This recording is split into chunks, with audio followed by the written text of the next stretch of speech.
this is Eazytarget coming back at you with another Diablo 3 Challenge Rift video. This is Challenge Rift Week 89.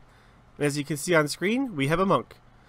If you find this video helpful at all, please go ahead and give it a thumbs up. And then also subscribe to the channel for future update content on Diablo and other games. Thank you, and let's go ahead and jump on into the game.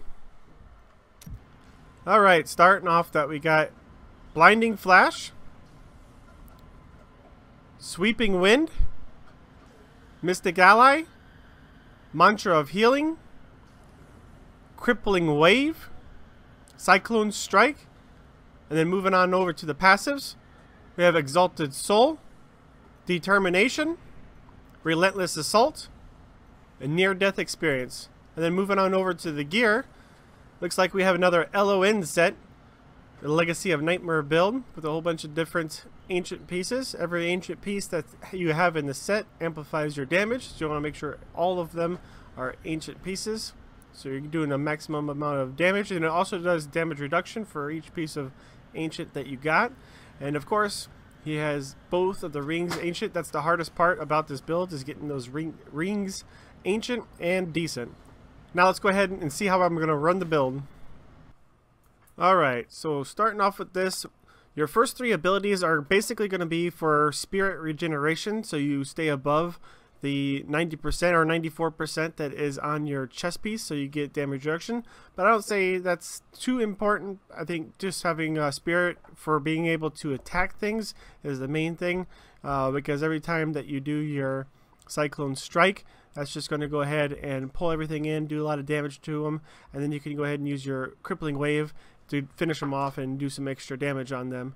But the Cyclone Strike does a lot of damage to especially the mobs whenever you're going through, so just go ahead and keep moving, and then Cyclone Strike as much as you can, and then whenever you need some more resources, you can go ahead and use your Sweeping Wind. Just make sure it's at 3 stacks. That's what as long as you're attacking things, it'll stay at 3 stacks, but if you're not attacking things, you have to reactivate it, so you can keep that 3 strikes, or 3 stacks there. And then Mystic Allies, if you're a little bit low, you can go ahead and pop that. It'll give you 100 spirit right off the bat, so you can use that to just be topped off.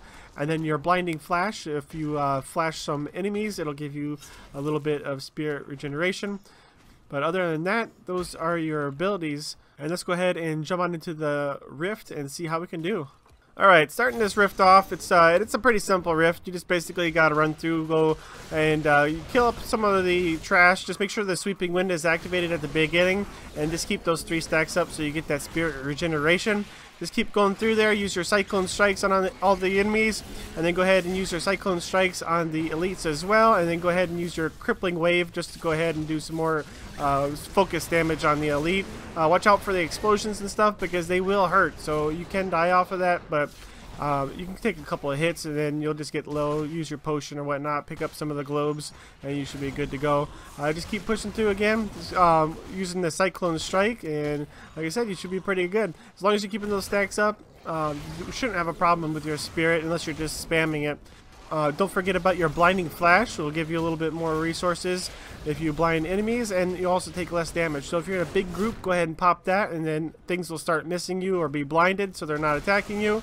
And then you also got your Mystic Allies, so if you just have dipped down in your spirit, you can just go ahead and pop that. It gives you an instant 100 spirit. Do note on floor 3, whenever it does fork, I would recommend going left on the fork and then working your way up to the shield pylon. Right about that time is whenever the Rift Guardian's about to pop, so that pylon will be perfect to pop and use on the Rift Guardian, so you don't have to worry about dying on the Rift Guardian right at the end there. And other than that, just keep pushing through. Just try to pull some of the trash over to you with the Cyclone Strike, and you should be good to go. And this is Eazytarget, and I'm out.